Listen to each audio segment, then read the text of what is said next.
One of the greatest aspects of the end of the regular season was the notion that we avoided the Miami Heat. Well, here we are. We've made it to the Eastern Conference Finals, and it's the Heat.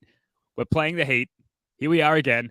Let's get into it potentially with our guest, Dan Greenberg. He might be joining the show later on. Otherwise, it's myself, Jake, and Spoonie. Let's get into it now on First to the Floor. Who is going to be first to the floor here? And it was Marcus Smart, as he usually is. Brown drives, scoop layup off the glass. That's not the first time we've seen a superstar in green and white sacrifice his body. Garnett, knocked away.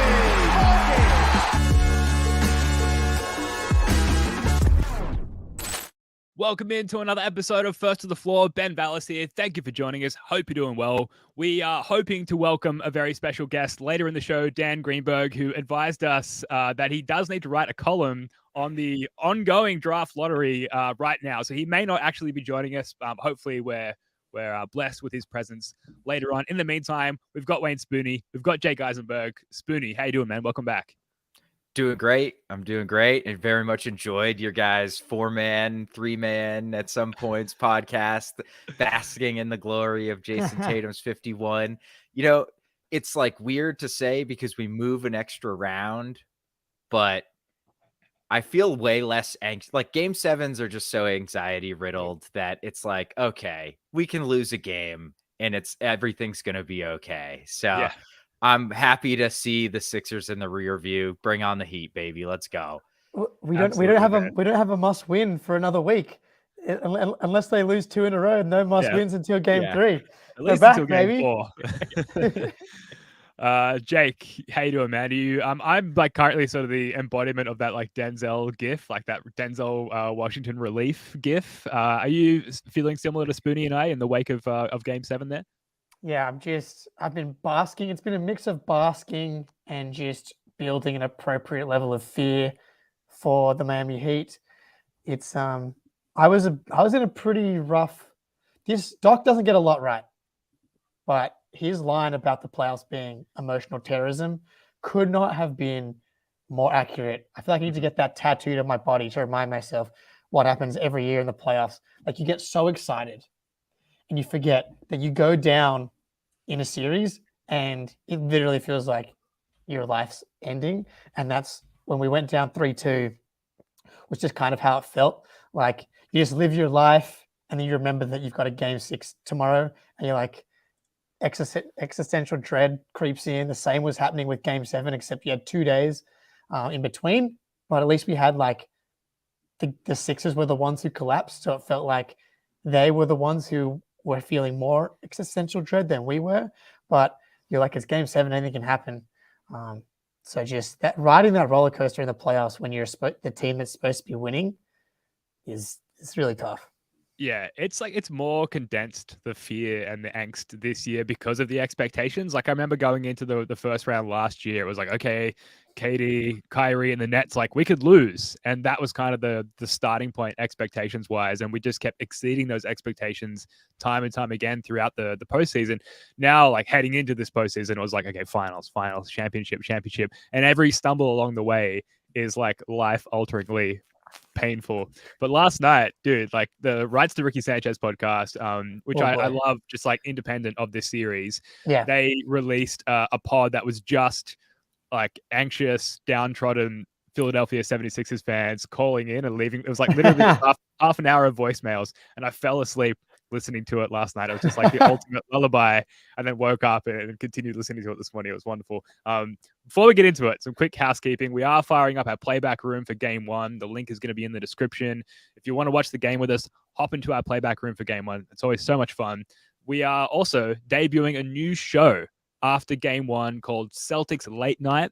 It's going to be streaming on the CLNS YouTube channel directly after the Garden Report. So if you're watching the Garden Report, which you should be because it's awesome, their show will end and they'll immediately hand off to us and we'll fire up our Celtics Late Night show on the same channel there. So really looking forward to that. In the meantime, let's just get into this preview here in lieu of Greenie. Like Spoonie, I guess just like starting broad here, the Heat have historically been terrifying for us as Celtics fans, and I'm sure for the Celtics, players themselves. But I think, had we seen them in the first round, we would have been relatively confident going in just based on their regular season performance. How has the Heat's playoff campaign thus far altered your feelings about the Heat and your confidence about Celtics winning the series going into the conference finals? I know I'm going to regret saying this. I know I'm going to regret saying this. Safe space. No jinxes. We're all good. It feels like smoke and mirrors, dude. Like they absolutely shot the lights out against Milwaukee. And you can do that against Milwaukee because they just drop and give you pull-up threes all day.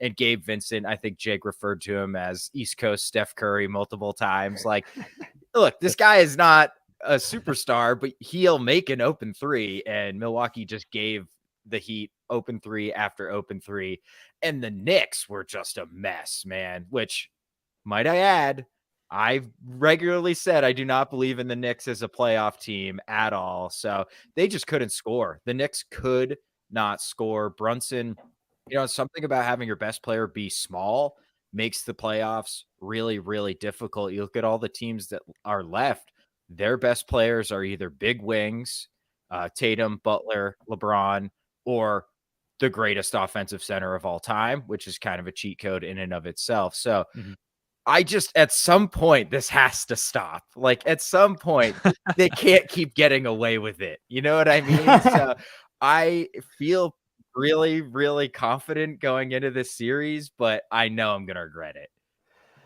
Yeah. Yeah. I think logically, analytically, you can really make an argument that Celtics should win this in 4 or 5, but we could have done that. We've been there before. We did that with the Hawks as well. It's and Godzilla in the chat here talking about Al stopping practice today. Apparently Al stopped practice and was like, "We got to lock in." He was feeling a little loose and whatever, which does not surprise me, doesn't shock me, frustrating potentially. But I do have a theory that I'm working on. So we lost game 1 to the Sixers. We lost game 1 to the Heat last year. We lost game 1 to the Bucks last year. We won game 1 against the Warriors. So I'm not a scientist, as has been proven on this show, but should we rest Al in game 1? Oh, that's the key. So we make sure we lose game 1, so we get our spidey senses, our Celtics up against the wall team ready to go early, so they don't have this false sense of security being up the whole series. I mean, no, we shouldn't rest like one of our best players. Start Champagne. Yeah. It's Blake time. Pop the champagne early in this series. Correct me if I'm wrong, but Al missed game 1 of the Heat series last year with and COVID. Marcus. That's right. Yeah. And Rob was in and out, right? Yeah. I mean, yeah, and Rob looks pretty good going into this one. So Spoonie, like just to sort of finish around the room here on how we're feeling going into the series. Spoonie, you said like it has to stop, right? Regarding the Heat and their playoff success.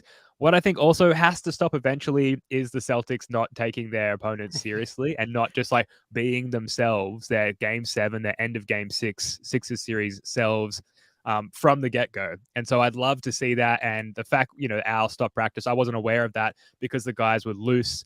That's a little worrying. I'm glad that Al called it out and Brogdon clearly involved there as well.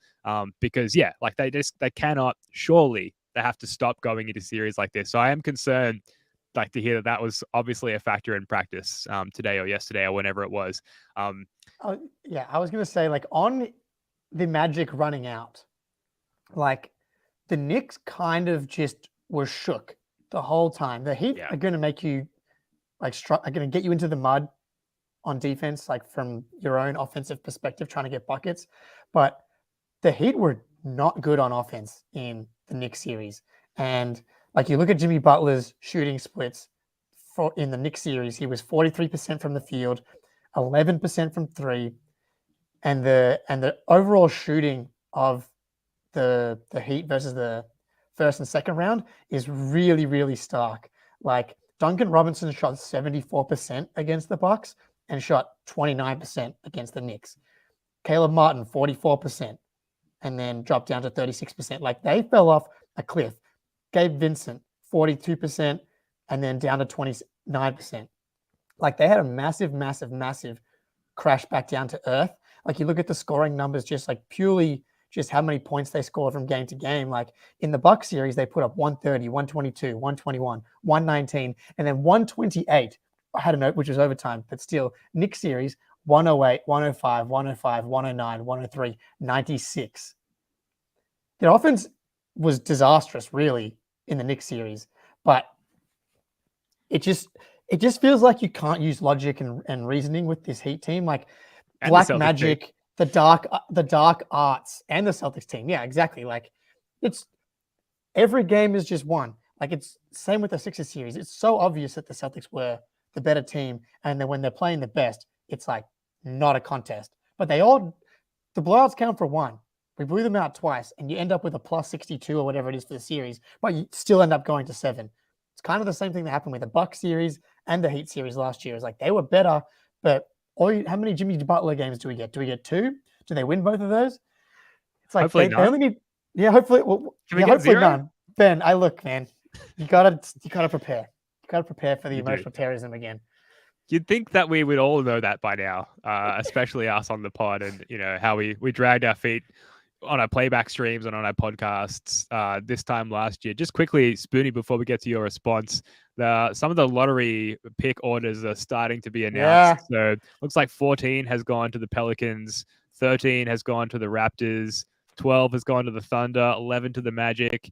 And we'll keep you guys updated. 10 to the 10. Mavs. I'm not going to read them all out, but All they're happening. I imagine there'll be a big long ad break after like pick 5 before we get into the top 4 or so. So we'll keep you guys updated there. The Bulls must have jumped. That means they're keeping their pick. Huge. Holy. Wow. 5 to the Pistons. Okay, Bulls are top 4. Huge. That actually could be good because the Magic are like kind of our foils, and like if they were to get their own pick at 6 and then another pick at like 1 or 2 would have been kind of scary. Anyway. Yeah, Pistons fall to 5. That's brutal for the Pistons. Yeah. Sorry, Spoonie. I'm sure you had some sort of response to what Jake was saying there. I think I'll see if I can. Let me try. No, I was actually gonna say like, even if the best version of the Celtics show up in games 1 and 2, we saw that in the Atlanta series, and what they do, they took their fucking foot off the gas pedal anyway and lost 2 very stupid games that they probably should have won. So like, you can't trust this team.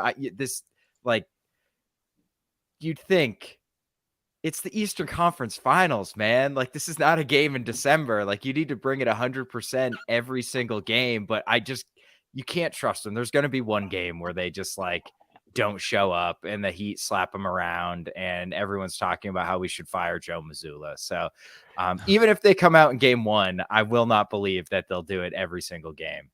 Yeah. And look, the Celtics are not a perfect team. Like, to expect this team to just win every game, and if they lose, like Greenie said it actually on the last part, it's like, just because the Celtics lost a game does not mean it was because they didn't take it seriously.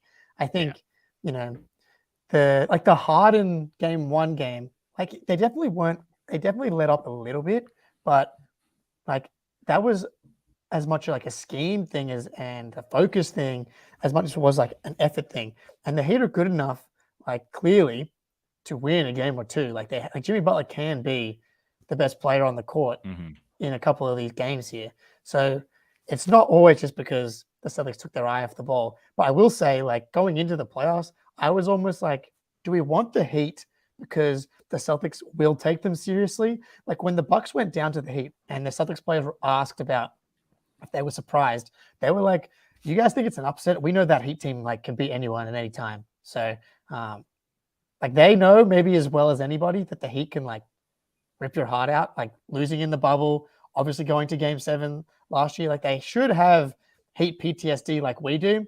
So you would think they'll be taking it seriously. I would just like to say that just because if they lose a game does not necessarily mean they took them lightly. But I do think that the Heat are going to be coming in with like big time, let's steal game 1 mentality. Like they'll be looking, and like Spoelstra will be all over this, looking at like the sort of the gaps and the seams in terms of like where they can steal a game here and there. And they'll be coming in with big time steal game 1 energy. If we're aware of that, if we have some cognizance of that, you got to hope the Celtics, I mean, at this point we're speculating, but like, come on guys, like let's just just be yourselves for 4 straight games, ideally, and sweep these jabronis. Just just drilling in a little bit, Spoonie, like, how do you think each team will attack each other? Like, starting with the Celtics, who are we going at on the Heat side of things? So the Heat are really tough to kind of predict because they throw so many weird zones in there that it's almost like you have to have a mentality as opposed to like a style, right? Like against the Sixers, it was obvious, like, get Embiid and pick and roll, get him to switch onto Tatum in that game 7. If that happens successfully a couple times, Spoelstra's going to go to a 2-3 zone. He'll go to a box and 1. He'll go to a 3-2 zone. He'll go full court trap. Like, he'll do some college stuff on you. So what I think the most important thing is, like, if they go zone, get somebody in the middle.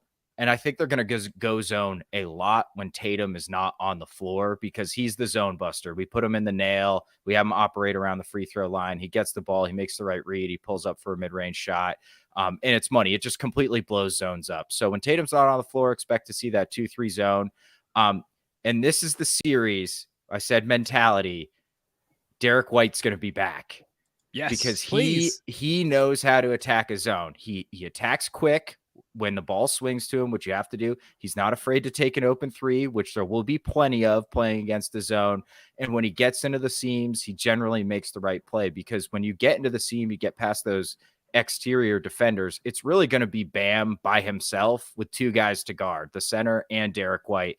And White's really good at either setting up his floater or hitting the lob over the top. But the biggest thing for me is, like, you just got to take care of the ball. We talked about it a lot last year when we were playing the Heat. It's like a bad shot is better than a live ball turnover. Like, if it's a Tatum step back, it's a Tatum step back. You just cannot let these guys turn you over 15 times.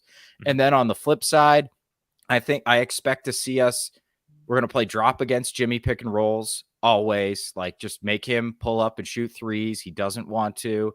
That can grind their offense to a halt. And then we're just going to guard everybody straight up. We're going to switch a ton because we're not afraid of Max Strus, not afraid of Duncan Robinson. Those guys can't put it on the floor. They can't go by Horford. I expect we'll probably see some Grant Williams too. I don't know if you Jake, if you agree with that, but I'm predicting some Grant coming up. And I think we'll switch everything off the ball just about and generally play drop, especially against Jimmy pick and rolls. Well, we have to see more Derek. We have to see more Grant, and we have to see maybe Hauser to start the series. We can't be running the seven-man rotation. Yeah, San Antonio, number 1. What are the freaking odds, dude? 20 years later, after Tim Duncan, man. Yep. Unreal. I think that's not to digress too much, but like that's a good home for Wemby, right? Yeah. Like, he's not going to flounder in like Charlotte or anything like that. The Spurs will take care of him. And I love that we can see Ime up there.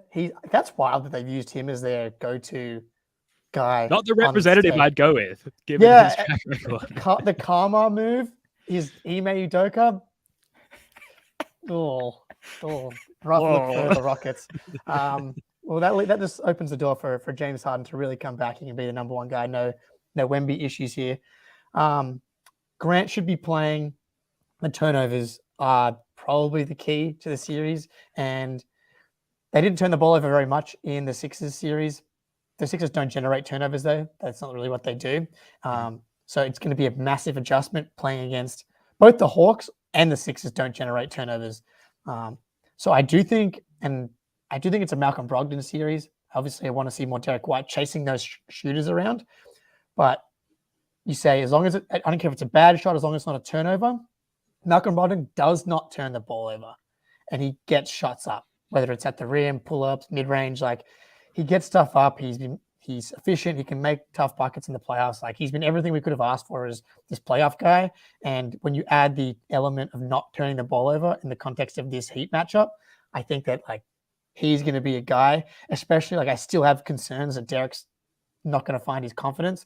Like, I agree that the floaters, I love the way that Derek attacks off of the catch, right? Like, when you throw him the ball, he's already going, which is perfect for attacking the zone. But, like, he was scared to even put up a floater. Is that because he was scared that Embiid was around or what? Hard to say. And obviously Bam can switch and make things tough, but it is a different type of big man. Bam, like, can force the Celtics into some ISO stuff with how he's able to switch. But the rim protection should make guys like Derek more comfortable to go to the rim. That being said, like Bam will make it tough. I think, turnovers and just locking it down on the other end. Yeah, I just think that the Heat's meaningful attackers are so limited. Like it's just Butler and Adebayo that there's just so much. Like we have so much personnel that we can focus on those guys, and there's so many people that we can leave to shut those guys down. I know that similar with the Sixers, that it's really the Harden and B pick and roll, and that a huge drop off from there. But they do have guys like Maxey and Harris that can do damage in isolation. The Heat don't necessarily have that. So I feel a lot of confidence in that we can really focus defensively on those two. That said, from a coaching perspective, from an X's and O's perspective, from an off-ball cutting perspective, the Heat have so much over the Sixers in that sense. So that they will do a lot of damage despite the lack of personnel in that sense as well. Joe Mazzulla confirmed earlier today that Rob Williams, like we are going to be maintaining that double big starting lineup. Curious to hear who you guys think that Rob will help off in that roaming role. For me, like obviously it can't be Kevin Love, who is like kind of a knockdown corner shooter. Although we might be able to play Kevin Love off the floor, especially if the Heat aren't playing zone. I think they will play a lot of zone just to protect Kevin Love and prevent him from getting unfavorable switches from the Heat's perspective. Gabe Vincent is a guy who has not been shooting well in the playoffs. So I'm curious to hear what you guys think as far as Gabe Vincent being a candidate for Rob to roam off of and leave open in the corner there. Jake, what do you think? You're frowning the most as I say this, so I'll go to you first. Because like obviously Kevin Love can shoot it, but similar to PJ Tucker in that he can't really do anything else. And so if you help off Kevin Love, Rob, what makes him great is that he can close, and we've lost Booney, but Rob can close out on shooters really quickly. And so if you're helping off Kevin Love, I kind of trust Rob to hard close on Kevin Love and make Kevin Love put it on the ground. Like I know Kevin Love can shoot it from deep, but I feel pretty comfortable kind of helping off him just because when Rob hard closes, I don't mind if Rob just bites on the pump fake. If Kevin Love wants to put the ball on the ground and then we rotate over, I kind of trust everybody to recover from there. So it's probably Kevin Love for me because I feel like Gabe Vincent just has even though he hasn't been shooting well, he's got a quick trigger. He can put the ball on the floor, get to the mid-range and like play make from there versus Kevin Love's pretty one-dimensional. Yeah, and Gabe Vincent just has the ball too much. Like it's really hard to like play sag off help when the guy you're guarding has the ball. I mean, you can do it, but PJ really is like the perfect guy to do it because he never, ever, ever touches the ball unless he's like immediately about to shoot a corner three. So it'll be harder to go to that strategy against Miami, and they'll put like Love is a great like pick and roll and pick and pop guy. He's a great passer. So I'll be interested to see how effective it really is because, Spo is dialing stuff up to counter that right now. So I wouldn't be shocked if we see another starting lineup change or Joe just kind of yanks Rob early for Derek because Derek really is perfect to guard this Miami team in a lot of ways.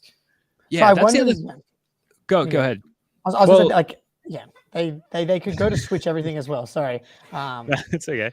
Like that's obviously an option here as well. Is that like, and the types of guys that Al Horford struggles to cover on the switch are like Trae Young and James Harden to an extent, guys that are like quick to get downhill. It's not really Butler's game, right? Like I back Horford to be able to stick with Jimmy on the switch. Rob covering Bam on a switch doesn't bother me at all. It's like Al switching on to Bam. I think I said this the other day, like it's almost a trickier matchup for Al than Embiid just because Bam can be quicker getting to the rim than Horford, than Embiid. But I think switching everything is an option with the double bigs as well. Because I just love their ability to destroy the glass. And I think Rob can have real success against Bam on the offensive glass as well. Like Bam's just not a big guy. And Rob can really, really make him work on the other end. So I would like to see them at least go to that double bigs to start. Yeah, and we just have so many different ways we can go. Like, I guess it's no different to last year in that we could go small with Horford 5 out or go double big. But like this year, Derek White is better theoretically, even though he hasn't been great in the Sixers series. We've got fucking Malcolm Brogdon as well. So there's like immediately these different looks, these different formations that we can throw at the Heat that maybe they wouldn't have had to deal with so much this time last year. So I'm confident in the different ways that we can, we talk about the Heat mucking up things defensively. There's a lot of different looks that we can throw at them offensively to sort of counteract those defensive changes from the Heat's perspective. So against the Hawks, it was the Trey Capella pick and roll. Against the Sixers, it was the Harden and Embiid pick and roll. Spoonie, like, what do we have to be terrified about with the Heat as far as like their primary action that they'll throw at us? I think we'll see a lot of Bam operating from the elbows. I mean, he really can be the foundation of their offense when he has it going, but he also has these games where he's just completely invisible. But Bam, Jimmy pick and rolls, we'll see a ton of that. And we'll just see a ton of Jimmy ISO because, he beats his first defender or he gets into a position where he gets he doesn't totally beat him, but he gets into a dangerous position and then help's got to come. And then he moves that ball and then they get into their drive and kick game. So they move the ball pretty well. They're a Spoelstra team, dude. Like, they're going to play the right way. They are not going to beat themselves. So expect to see a whole lot of Jimmy and Bam with the ball. And I think that's another potential concern I have with Derek is that last year, Jimmy, like if you're going to hunt anyone, if you're Jimmy, it's going to be Derek, like in that, Derek in the starting lineup because he's the smallest. And so that's like one of those pressure points where it doesn't matter how good of a defender you are. Like, we'll look at Drew Holiday, right? Like, he was just a little bit too small for Jimmy and Jimmy's still able to like back him down, shoot over the top of him.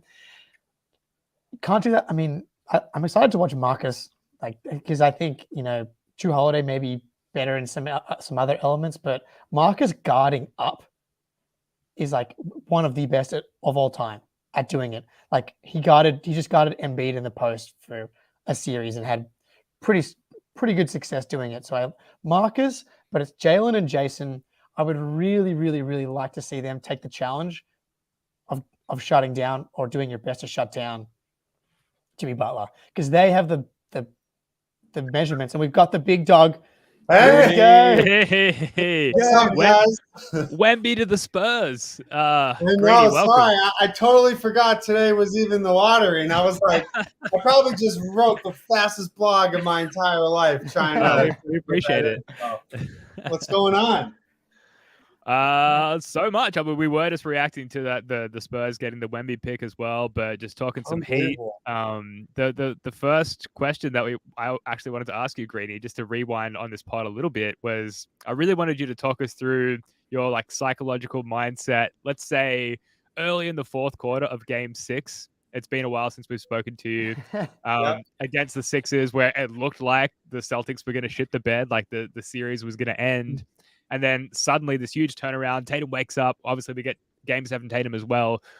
We have shared our common like angst towards like living and dying by the Celtics' successes and failures in the past. So I'm just curious to hear like what your mindset was in that particular moment of time.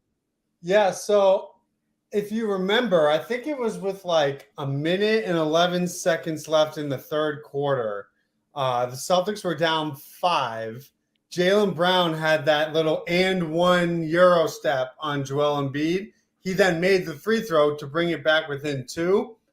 I remember feeling in that, and I tweeted this after the game, but I remember in that moment feeling like that was the biggest shot of the entire Celtics season.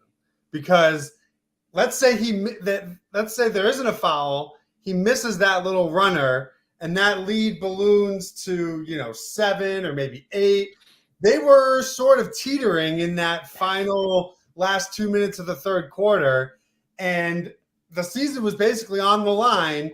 And it was like an immediate response, right? It wasn't like they got down 5, then they traded misses for a while. It was like the Sixers scored to put them up 5. Jalen came right back down with that and 1. So for me, that was the season right there. Anything that you think they can be potentially capable of doing, if that play doesn't happen, I think, they get blown out from that point on, because The crowd may have gotten into it. There's just so many variables. So heading into the fourth quarter, I was feeling a little bit more confident than had that sequence not happened, right? Because they did sort of close the gap and were showing signs of life. But then I think it was Tatum, like I think he may have gotten a layup early in the fourth, but then like missed another jumper. Like they still weren't playing all that great up until that 5-minute mark, and then Tatum just went nuts. So I just kept telling to myself, like, it can't be how it ends with Tatum going 1 for 4. I mean, when have we ever, and I want to ask you guys, like, did you guys talk or ask, like, when have we ever seen a change in overall career legacy in 4 minutes? Because if they lose that game and Tatum goes 1 for 17, let's say, and he's the reason that they arguably lost the finals, right? Because he no-showed there, and then he no-shows in the biggest game of the season with the season on the line, like, at some point, is he going to have the James Harden postseason reputation from that moment on? The opposite happens. Yeah. And now he's like the greatest playoff performer in the history of the Celtics. It's like, insane. He is the back against the wall guy. And like he took it to the absolute brink.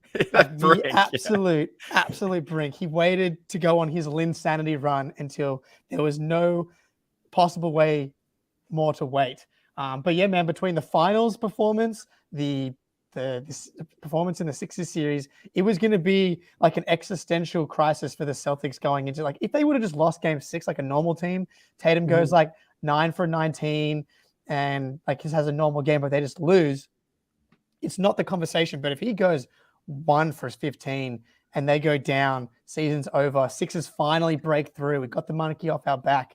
It's a massive tipping point.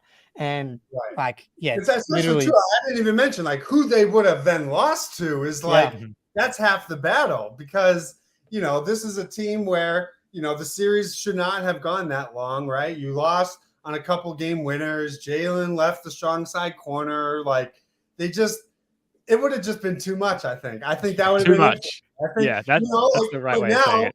But now, like, I can't live in a world where they got this close to getting back to the finals and then are going to come up short. And then, on everything that's holy, if they then make the finals, I can't handle losing back-to-back finals, potentially to LeBron and the Lakers. So it's like there's no situation from here on out where, like had they lost to like the Cavs in the second round, it's like, whatever, this is a failure. I've lived through many a Celtic failures in my life. but now it's like, this is it. This is either they win the whole thing or I'm burying myself 6 feet underground. That's it. How terrified are you that we're massive favorites? I saw you rebuked the 97. Oh, yeah. I'm not doing that. I'm not doing that. Did you see? Not only that, but did you see that same graphic for the Nuggets and Lakers? Yeah, dude. Like 48-52? Like, what kind of shit is that? So, no, I'm not doing that again. I'm not. 3% is such an absurd stat. Yeah. And like, that's just on like everyone's locker. It's like all over the Miami Heat facility.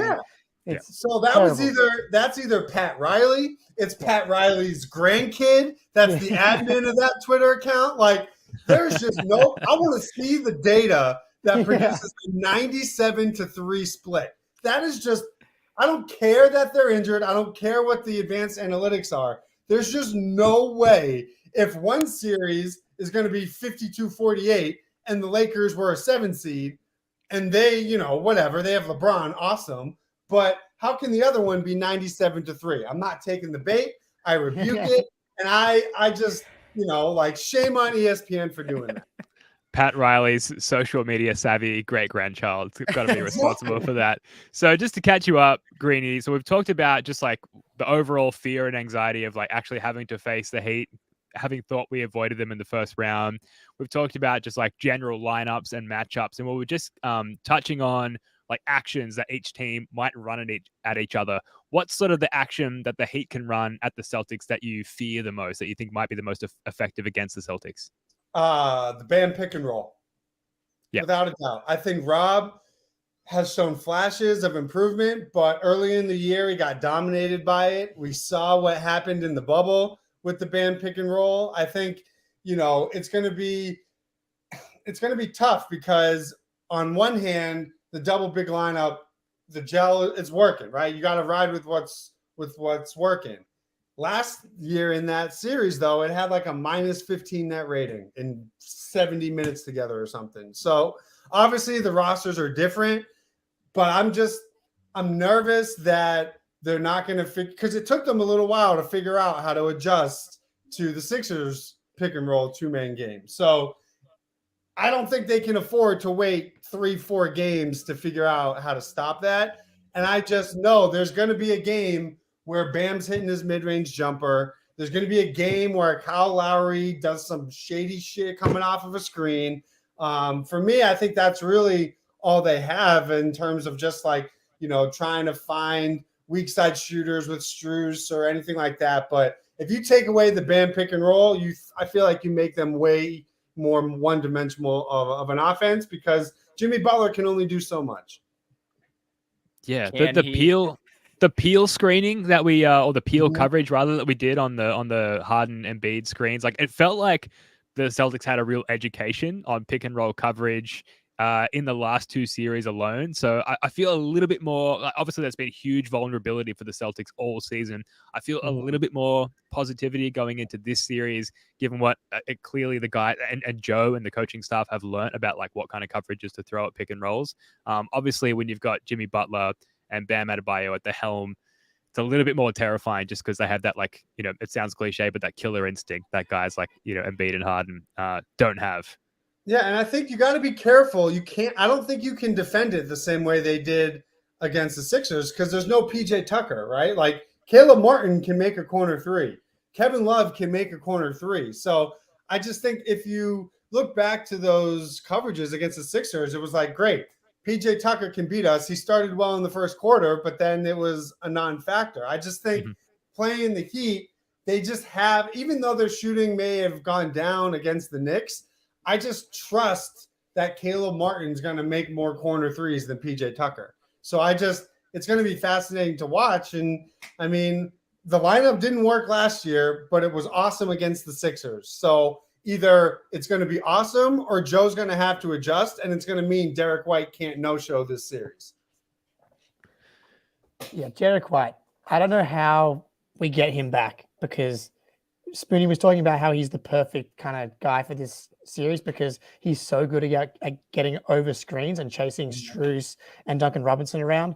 Like the Heat are really struggling to generate offense, and so much of that's coming from Strus and Duncan Robinson in the handoff game with Bam.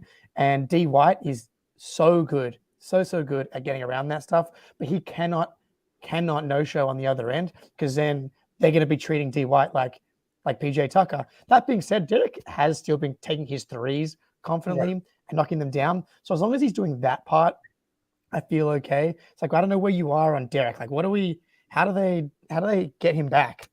I feel like they just have to find ways to, get him moving off ball, give him some, because they're going to have to make a choice on who they're going to give their best defenders to, right? Like Duncan Robinson's going to have to guard somebody.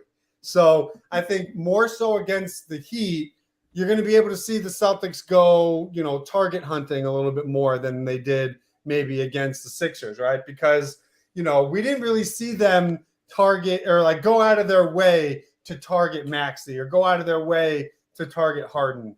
I think the perimeter defenders on the Heat, in terms of man-to-man offense, you're not gonna have that same sort of resistance, right? Like at least the Sixers could have thrown a DeAnthony Melton out there who's competent, a Daniel House who's got good length. If the Heat are going to go more zone, it's just going to come down to who can hit their open shots, right? Because the one thing that we know you can't do again, well, I guess it'll be interesting to see without Oladipo because last year when it came to attacking that zone, every other possession someone got the ball stripped or tipped out, but Oladipo had like half of their steals. Yeah. So he's out. So now it's going to be a matter of if you can, drive through into that zone through, swinging the ball, I think getting Derek's floater and paint game is a must because every time he snaps out of these funks, is when they find him actions around the rim. The problem is you have to remember to use them, right? Like we have so many options. I think in the Atlanta series, there was maybe more of an emphasis to get him going if he was going to be guarded by Trae Young. It felt like, and I don't know what the usage is off the top of my head, but it would not shock me if there was a drastic drop-off in his usage from Atlanta to Philly. So while his production may have gone down, like given how many times he had the ball and the opportunities to score, it may not have been that bad. But I think he needs to be up closer to where he was in the Atlanta series, just because they're going to be so focused on Tatum, so focused on Brown. And he was one of our better shooters throughout the entire season. Part of that was self-inflicted from Derek because he was terrified of Embiid. Like he absolutely did not try anything anywhere near the rim if Embiid was. But that was an everybody issue. Yeah, I feel like everybody was kind of reluctant. But Derek was, I feel like, especially bad. But speaking of guys who maybe didn't play a big role in the Sixers series, like you got to hit open shots against the zone. We're gonna see a zone. Grant Williams has historically done pretty well against Bam, and he's pretty switchable, and I think you can switch against this Heat team. Do you think we see a little Grant renaissance here in this series? I think this is a Grant and a Hauser series, right? Oh, Hauser. Because again, Duncan Robinson is going to be on the floor. And as we know, Hauser has been a passable defender. And I just think if the Heat are going to go zone, why wouldn't you want 40% shooters in the rotation, right? Like you don't need to go crazy. You don't need to play them 30 minutes. But if Derek's having an off night or Smart's having an off night, whatever, you have shooters that won't really hurt you defensively that can bust that zone and force the Heat to do something else. And then once they do, if you want to sub them back out, cool. Like use them as like, treat the zone as like it's like a power play in hockey, right? Like have your zone offensive lineup and have your man-to-man offensive lineup because, I just think I believe in playoff burnout, right? The proof is in the pudding. And I think it was important that they did that against the Sixers, but their depth played a role in why they beat the Hawks. I don't want Joe to use it as a crutch and just think that this is how he has to have the rotations for the rest of the playoffs. You do it by matchup, right? And there's nothing that says in order for you to beat the Heat 4 times, you can only play 7 guys. I just don't think that's the case. We need to talk about Jimmy Butler as well, obviously. I can't believe how little time we've spent talking about him thus far, but like I think I know that this is going to be the best wing defense that Jimmy Butler and the Heat have come up against so far in the playoffs. Greenie, like, do you see? Also, there's an injury concern, I think, with Jimmy Butler's ankle as well. How terrified are you of like playoff Jimmy in this particular game, or do you think the Celtics can lock that down with their personnel? I mean, terrified might be strong. I think I have a healthy dose of respect for what, like to the point where like I believe that Jimmy Butler can will his team to win on the road by himself. You can't say that about a lot of number one guys in the league, right? It's normally like, if there's 1 or 2 things happen, and I don't think it would be as much of an aberration if he did it like what we saw with Harden, right? That was what made that so frustrating is like, because it's James Harden. It's like, what the hell is this? Yeah. We just saw Jimmy Butler do it in game 6 last year in the series in the Eastern Conference Finals. So I think it's going to be a balance between, there's a drastic difference between going up against Joe Ingles and Jay Crowder.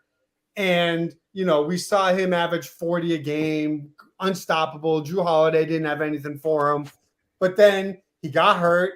He played some longer, quicker wing defenders on the Knicks, and his shooting tanked.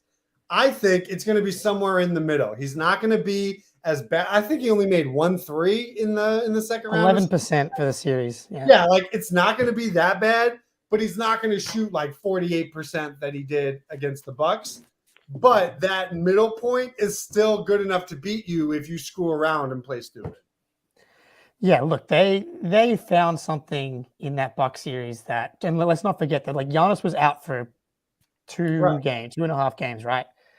But that offense was doing something, and there was just something in the water. It was like the Bucks were destined to lose that series, and the Heat were destined to win it. Like, they did not miss. It was across the board, and that's what happens when you play the Bucks. But that being said, like that 56-point performance that Jimmy Butler put up in Game 4 to put them up 3-1 was crazy. That was the third 50-point game in the playoffs, and it may have been the most impressive one, like the most shocking of them all. Like there was just nothing anyone could do with him, all three levels.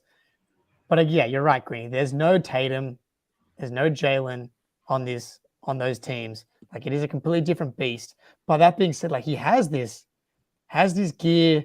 It's just whether or not they've used their juice. Because like I don't know how much you can really like throw out. You can obviously throw out a big chunk of the regular season, but like in that Knicks series, you saw them come back down to earth pretty significantly, which was more in line with who they were for the regular season. It's just this team is so tough. They don't make mistakes, that like they're good enough to stay in games. And if one or two guys get hot, they can beat you. And like all you need is Jimmy to have 1 and 2 games where he goes God mode. We just need Tatum to try and play him even in this series, and it feels like it's over. Yeah, I mean, I think you're hoping, your others. Oh crap! Lakers are getting doubled up on. Love that. Okay. Oh hell yes. Love to see it. 18-9. 18-9. There we go. So you hope that your others or your role players can win you a game. You hope that Bam shows up and is a contributing factor. Maybe that gets you a game.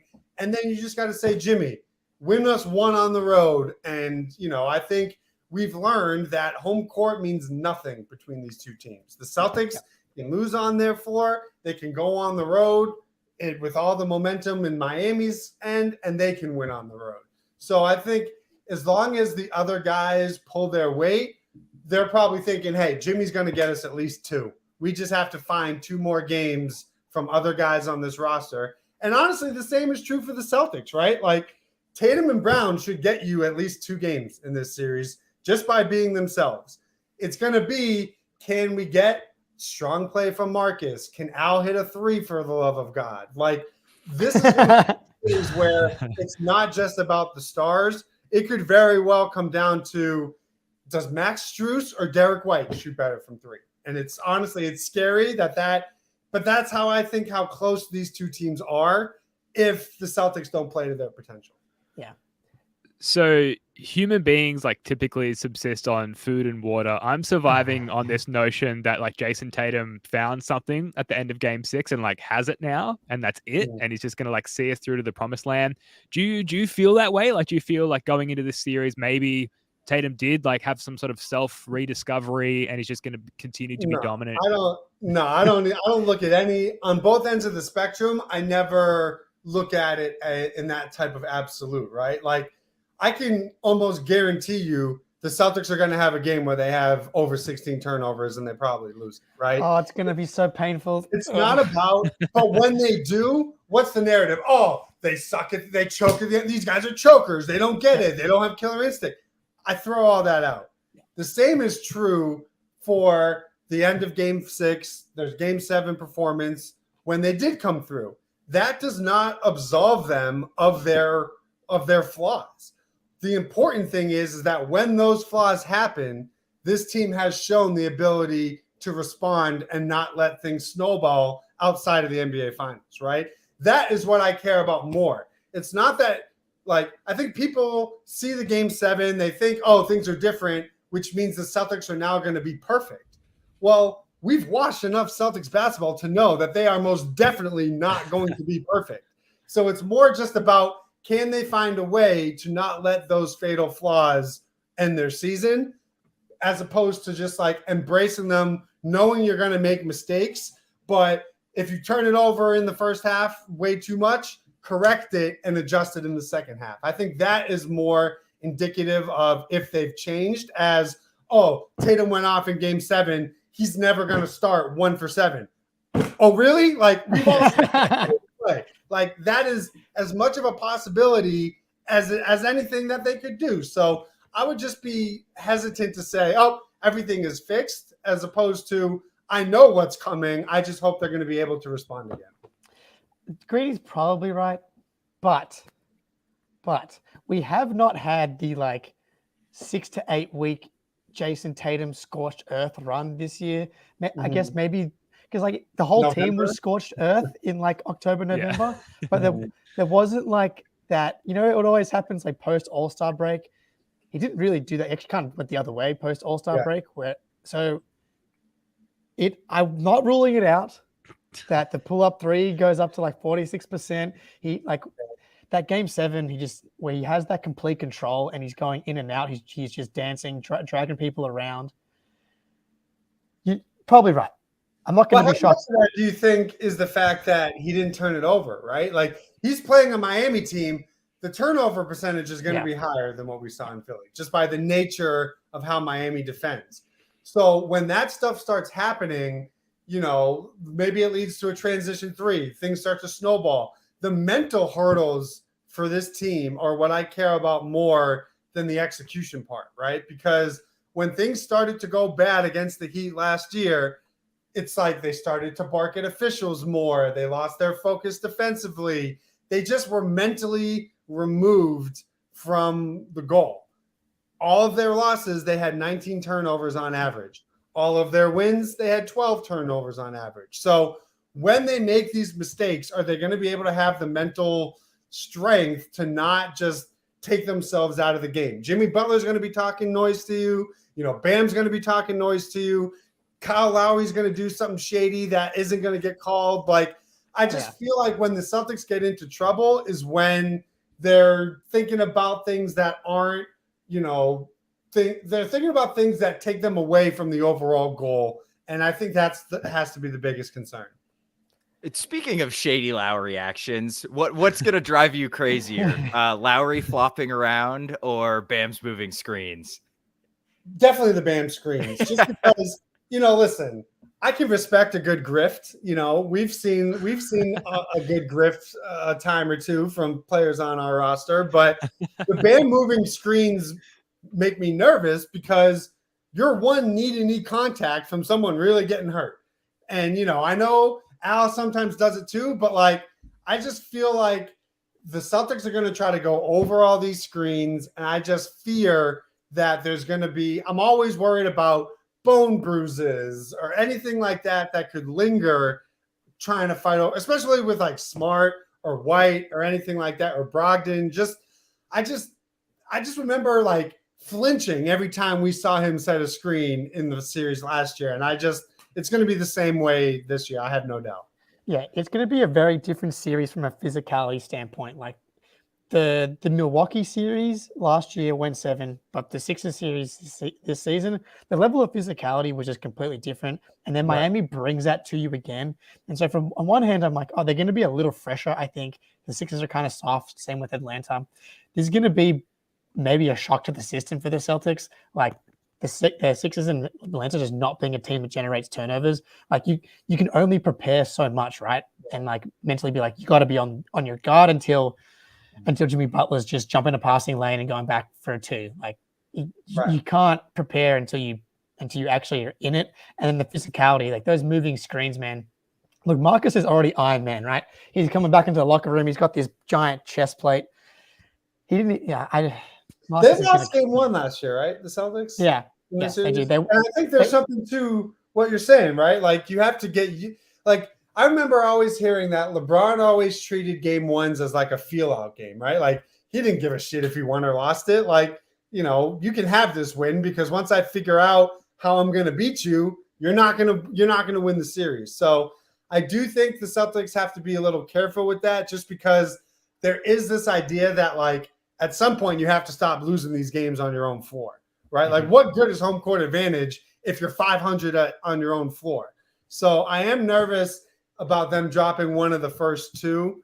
Obviously, they overcame it against Philly, but I think if they go into Miami up 2-0, you're looking at a short series because they can absolutely win on the road. Yeah. I just think my hope is if you're going to make your mistakes, have them come in games 3 or 4 and not the early games to set the tone for the series.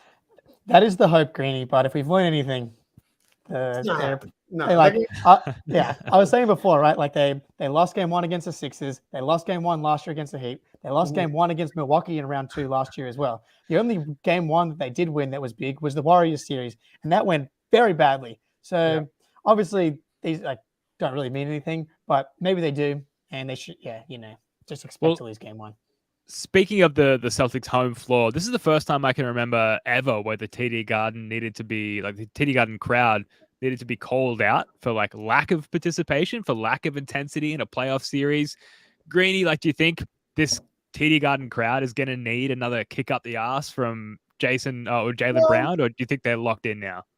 I don't know. I think listen, on one hand, I understand what Jaylen was saying, right? If you see the tweets before game 5 from Himmelsbach and other reporters, they said that it was a weird vibe, right? But at the same time, their quality of play wasn't exactly the best. So it's I can get, yes, you have to bring it, you have to have that energy, but I would also like the play that we're seeing to warrant such a reaction. So I didn't have a problem with him saying it. I think they obviously responded. But I also think when you have these expectations and a series is in the balance and you're nervous, when the Celtics start 1 of 8, everyone gets a little tight. And I just think that's normal when we're talking about a true title or bust series or season. So listen, if they come out and they blow doors, it's not even going to be an issue. If they come out and they play stupid basketball, they deserve to get booed. They don't deserve to have this, rambunctious crowd because, you have to earn it. I think the Celtics fans, just like us, we have a little PTSD, right? So when we see some stagnation on offense or we see some turnovers and it's tied in a series and, if you lose game 5, it's the trust in this team has been kind of up and down because they've let us down in some moments where they've built the trust back up, like the Wizards game. There's just been moments and in the Hawks game where it's pretty obvious we're going to win the series, and then they collapse in game 5. So I feel like there's just some built-in psyche that the Celtics have done to the fans as well, right? So I like that they've got the fans on edge to bring it, but the Celtics have kind of brought this on themselves a little bit just with some of their performances. My hope is that their performance in game 7 sort of earns some of that goodwill back, right? It's listen, we got you the blowout. We gave you literally the greatest game 7 individual performance in NBA history. The team is now right there. I think there's a difference. Once you get into the Final Four, it's you can taste the finals. We're right there. So now I think, it wouldn't surprise me if there were no crowd issues, but if the Celtics turn it over 20 times and score 93 points, what do you expect to happen? Yeah. So, Greenie, do we think, is this the series that they finally pull it together end to end, winning 4 or 5? And I'd gentlemen, let's go around the room. I think we're winning in 4. I think the Heat are smoking me. Or I'm sorry, 5. I'm saying 5. Oh, jeez. 5. I think the Heat are smoking mirrors. So I got Celtics in 5, and I've been 1 game off. So that means Celtics in 6. So book it. But I think 5. So Greenie, let's start with you. Is this when they pull it together? Short series, or what do you got? I say 6. I think I respect Butler enough. I think they win a road game, and I think they win a home game, and that's it. Jake? I want 5 so badly. How nice would it be, huh? Just a fucking decisive playoff victory, series victory. Just give us one, please. It would be so what's nice. messed up is even the net sweep was stressful. Exactly. Closest of all time. Yeah, we could have a less stressful 6-game or 5-game series against the Heat. The potential is there. Yeah, I want it so badly. At least the 2 game 7s that we've played, they've been relatively stress-free. The Bucks and the Sixers game 7s. Once not we the got Heat one. Well, oh my god, yeah, I forgot about that one. Well, it was wire to wire, and then it wasn't wire to wire for a second there. I've got Heat in 6 as well. I mean, Celtics in 6. Jesus. Well, listen, this is going badly. This is going really bad. It's a long day. Long day. I just don't know how you after what we've seen from the Celtics, how you can really trust them and like lack the respect from the Heat to get to 6. I just think that they've got a Spo game in them where they just do some weird stuff and it throws the Celtics off. And then there's at least one Jimmy game. So I think that they get 2. Yeah, I agree. Celtics in 6. I want to say Celtics in 5 just because of the talent disparity and like I'm so ready to just like fall into and believe in like, okay, now we're gonna like we've woken up. Like Tatum has like aged, he's matured, and we're just gonna like wrap this up in 4 or 5 games. But it's the Heat, it's Eric Spoelstra. Like I just don't think it's gonna happen in this series. But still, all things considered, Celtics in 6 is still a comforting way to wrap out the Eastern Conference portion of the postseason. Now, you know what's crazy? And obviously, I'm not a math guy. This may have been like obvious to everyone who can do basic math.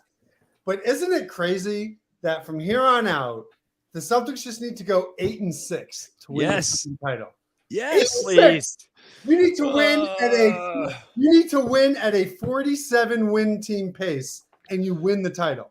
Who do you want it most for, Greenie? Aside from yourself, is it Al Horford? Is it Marcus Smart? Like, who in your mind? Maybe we asked you this time last year as well. But like, when you close your eyes and think about someone holding up the trophy, like who pops into your mind?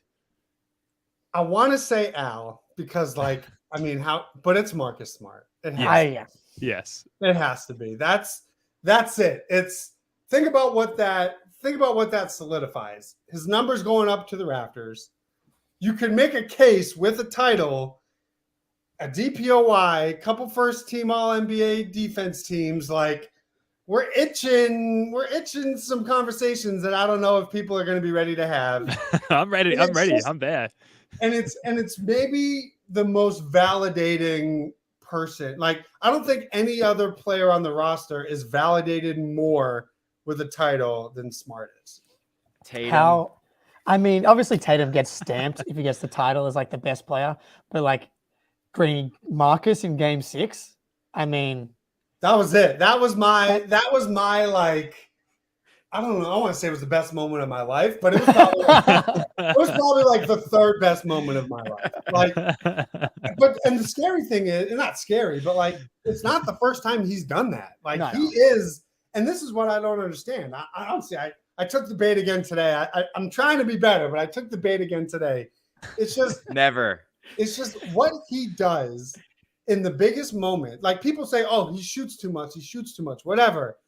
The fact that he has the balls in a game like that with the season on the line, when your franchise player is no-showing, for him to say, don't worry about it, get on my back, and then to come through, it's like he is everything you would want in this like super level role player. You know what I mean? Like he's not your franchise guy in the same way that Jalen and Tatum are, but they do not have the success they have had over the last 5 years without the play of Marcus Smart. And I just don't know how that can be debated.